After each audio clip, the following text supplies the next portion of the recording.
Hello, ഇന്നാണെങ്കിൽ നമ്മുടെ ചെടികളൊക്കെ ഇങ്ങനെ നോക്കിക്കൊണ്ട് നടക്കുന്ന സമയത്താണെങ്കിൽ ഒരു ചെടിച്ചട്ടിക്കകത്ത് ചേനയൊക്കെ നിന്ന് അതിൻ്റെ തണ്ടൊക്കെ നന്നായിട്ട് അളിഞ്ഞൊക്കെ പോയിട്ടുണ്ടായിരുന്നു. എന്ന് വെച്ചാൽ അത് മൊത്തം വാടി നാശമായിട്ടൊക്കെ പോയിട്ടുണ്ടായിരുന്നു.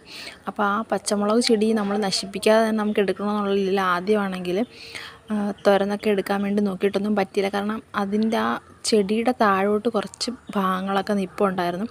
പിന്നെ പതുക്കെ ആ ചെടി, അതായത് പച്ചമുളക് ചെടി പതുക്കെ എടുത്ത് താഴോട്ടൊക്കെ വെച്ചിട്ട് നമ്മൾ ആ ചേന പിഴുതെടുക്കാമെന്ന് വിചാരിച്ച് ചെറിയ നമ്മൾ പച്ചക്കറിയൊക്കെ മേടിക്കുന്ന സമയത്തുള്ള ചെറിയ കഷ്ണങ്ങൾ, വിത്തിൻ്റെ ചേനയുടെ കഷ്ണങ്ങളല്ല. ഇവിടെ നേരത്തെ ചേന നമ്മളല്ലാതെ വെളിയിലൊക്കെ നടുന്നുണ്ടായിരുന്നു, ചെടിച്ചട്ടിയിലല്ലാതെ. അതിൻ്റെയൊക്കെ വിത്ത് ചിലപ്പോൾ കിടന്ന് കിളിച്ചായിരിക്കും. കഴിഞ്ഞ പ്രാവശ്യമാണെങ്കിൽ അത് നോക്കിയിട്ടൊന്നും ഇല്ലായിരുന്നു. പക്ഷേ ഈ പ്രാവശ്യം നമുക്കൊരാവശ്യം വന്നപ്പോൾ എടുത്ത്. കാരണം എന്നാൽ ചെറിയ കഷ്ണം മാത്രമേ നമ്മളിപ്പോൾ കറിക്കാൻ വേണ്ടി എടുത്തിട്ടുള്ളൂ, അത് മതിയായിരുന്നു നമുക്ക്. പക്ഷെ നമുക്ക് നല്ല സന്തോഷമൊക്കെ ആയിട്ടുണ്ട്. അപ്പോൾ ഇത്രയേ ഉള്ളൂ ഇന്നത്തെ വീഡിയോ. ബായ്.